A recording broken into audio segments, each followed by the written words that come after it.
Hello friends, जैसा कि आप लोगों को पता है कि 67वीं बीपीएससी का एग्ज़ाम अप्रैल से पहले अब होने की कोई संभावना नहीं रह गई है। ठीक है, तो इसके लिए हम लोग भूगोल का एक नया सीरीज लेकर के आए हैं और ये घटना चक्र का जो भूगोल है उसका हम लोग चैप्टर वाइज हम लोग प्रत्येक वीडियो को देखने वाले हैं। ठीक है, तो आज का पहला जो चैप्टर है ये जियोग्राफी ऑफ इंडिया यानी कि भारत का भूगोल से संबंधित ये आज का पहला चैप्टर है और ये भारत का क्षेत्रफल यानी कि इसको हम लोग कह सकते हैं स्थिति और विस्तार से संबंधित जो पहला चैप्टर है उस चैप्टर का वीडियो मैं आप लोगों के समक्ष प्रस्तुत करने जा रहा हूँ।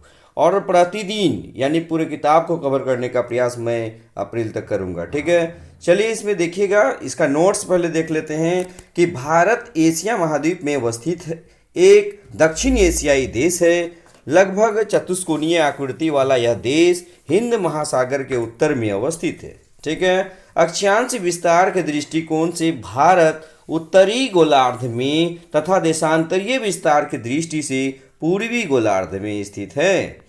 नेक्स्ट पॉइंट में देखिए, भारत विश्व में क्षेत्रफल की दृष्टि से सातवां। देखिए इसके पहले रूस, कनाडा, अमेरिका, चीन, ब्राजील, ऑस्ट्रेलिया के बाद ये सातवां सबसे बड़ा देश है, जबकि जनसंख्या की दृष्टि से दूसरा सबसे बड़ा देश है ये चीन के बाद।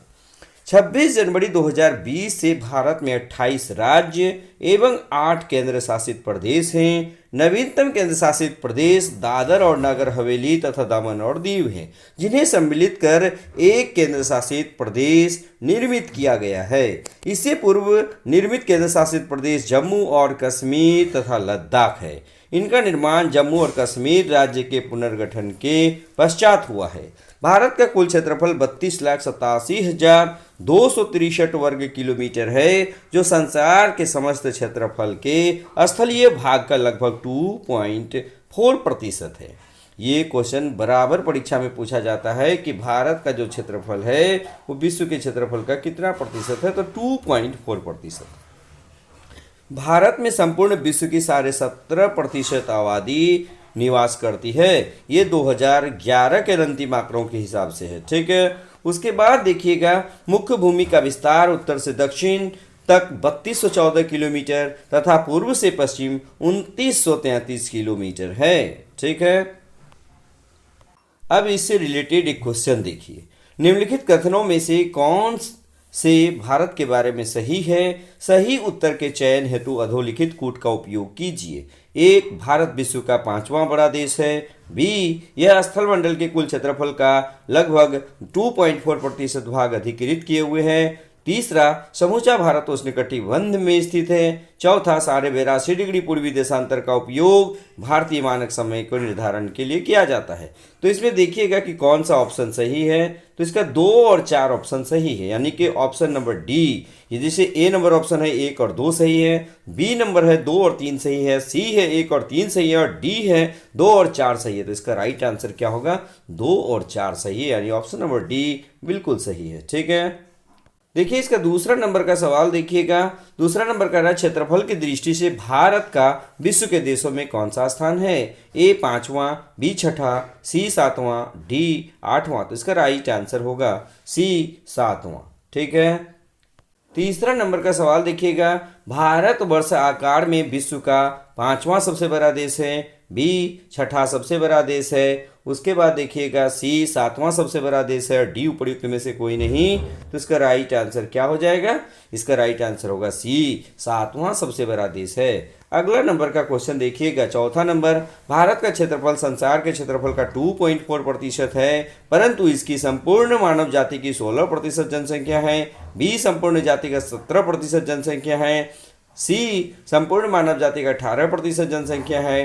डी, संपूर्ण मानव जाति का 28% जनसंख्या है। तो इसका राइट आंसर होगा बी, यानी 17। वर्तमान समय में, जिस समय ये परीक्षा में पूछा गया था उस समय 17 था, लेकिन वर्तमान में ये 17.5% है। कितना है? 17.5%। आप याद रख लीजिएगा। ठीक है, चलिए नेक्स्ट क्वेश्चन हम लोग देखते हैं कि भारतवर्ष में लगभग कितने गांव हैं? ए 5 लाख, बी 6,30,000, सी 8 लाख और डी इनमें से कोई नहीं। इसका राइट आंसर होगा डी, इनमें से कोई नहीं, यानी इसका राइट आंसर क्या हो जाएगा? इसका राइट आंसर हो जाएगा डी, यानी इनमें से कोई नहीं। अब इसका एक्सप्लोरेशन देख लेते हैं। वर्ष 2011 की जनगणना के अंतिम आंकड़ों के अनुसार भारत में गांवों की संख्या 6,40,932 है, अतः विकल्प डी सही उत्तर है। चलिए नेक्स्ट देखिए, छठा नंबर का सवाल, निम्नलिखित जोड़ों में से कौन सा जोड़ा सही नहीं है? ए भारत का कुल क्षेत्रफल 3.28 मिलियन वर्ग किलोमीटर, बी भारत का अक्षांश विस्तार 8 डिग्री 4 मिनट से 37 डिग्री 6 मिनट उत्तरी अक्षांश, सी भारत का रेखांशीय विस्तार 68 डिग्री 7 मिनट से 97 डिग्री 25 मिनट पूर्वी देशांतर, भारत में राज्यों की संख्या 26 है। तो कौन सा जोड़ा सही नहीं है? तो इसमें डी सही नहीं है, इसलिए कि भारत में राज्यों की संख्या कितनी है? 28 है। ठीक है, नेक्स्ट देखिए, अब अक्षांश विस्तार, इसके जो नोट्स हैं इसको भी एक बार हम लोग देख लेते हैं। ठीक है, अब जैसे देखिएगा, भूपृष्ठ पर विषुवत रेखा से उत्तर या दक्षिण दिशा में स्थित किसी भी बिंदु की पृथ्वी के केंद्र से मापी गई कोणीय दूरी को अक्षांश कहा जाता है। आप इसको अक्षांश का डिफिनेशन देख लीजिएगा। अक्षांश रेखाएं वह काल्पनिक रेखाएं होती है जो पृथ्वी के चारों ओर पूर्व से पश्चिम दिशा में विषुवत रेखा के समानांतर खींची जाती है। ठीक है, अब देखिए, अक्षांश को अंशों, मिनटों, सेकंडों में दर्शाया जाता है। पृथ्वी को दो बराबर भागों में बांटने वाले अक्षांश को 0 डिग्री अक्षांश या भूमध्य रेखा के नाम से जाना जाता है। इसे विषुवत रेखा भी कहते हैं और भूमध्य रेखा भी कहते हैं। ठीक है, चलिए उसके बाद हम लोग देख लेते हैं, विषुवत रेखा के उत्तरी भाग को उत्तरी गोलार्ध और दक्षिणी भाग को दक्षिणी गोलार्ध कहते हैं। ठीक है, आप इसको भी देख लीजिएगा। उसके बाद भूमध्य रेखा के उत्तर में स्थित अक्षांश रेखाओं को उत्तरी अक्षांश रेखाएं तथा भूमध्य रेखा के दक्षिण में स्थित अक्षांश रेखाओं को दक्षिणी अक्षांश कहते हैं। अक्षांश रेखाओं की कुल संख्या 180 होती है।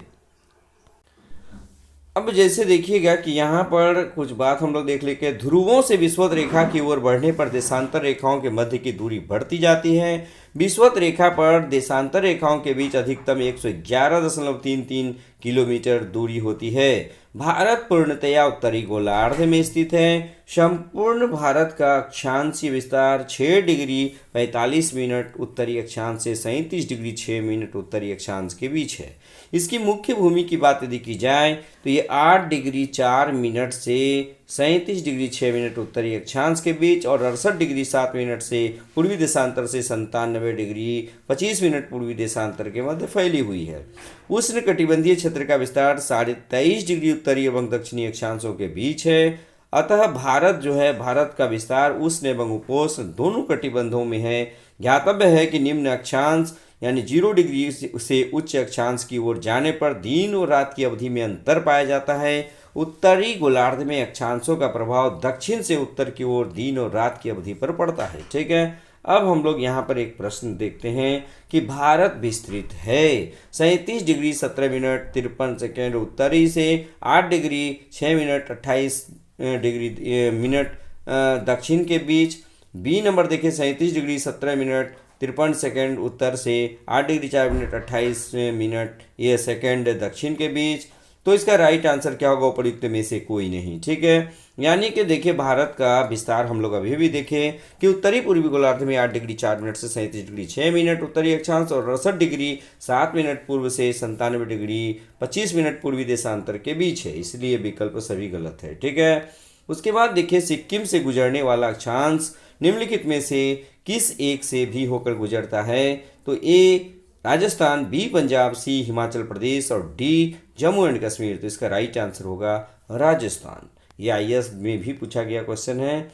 चलिए, जिस जिले से 70 डिग्री पूर्वी देशांतर रेखा गुजरती है वह है जोधपुर, बी जैसलमेर, सी धौलापुर और डी नागौर। तो इसका राइट आंसर हो जाएगा बी यानी जैसलमेर। तो इस चैप्टर में हम लोग आज इतना ही प्रश्न देखते हैं। इसके बाद फिर हम लोग देशांतरी विस्तार से रिलेटेड प्रश्न को देखेंगे। क्योंकि आज ये सीरीज हम लोग शुरू कर रहे हैं, इसलिए आज हम लोग कम ही प्रश्नों को यहाँ पर देखेंगे। नेक्स्ट डे हम लोग इससे ज़्यादा प्रश्नों को देखेंगे। ठीक है, बस आज के वीडियो में इतना ही। धन्यवाद। यदि हमारा यह सीरीज भूगोल का बहुत अच्छा लगा हो या अच्छा लगा हो तो आप निश्चित रूप से कमेंट कीजिएगा और हमारे चैनल को यदि आप सब्सक्राइब नहीं किए हैं तो सब्सक्राइब कर दीजिएगा, बेल आइकन दबा दीजिएगा ताकि हमारा हर लेटेस्ट वीडियो आप तक आसानी से पहुंच सके और अपने तैयारी को आप मजबूती प्रदान कर सके। बस आज के वीडियो में इतना ही। धन्यवाद।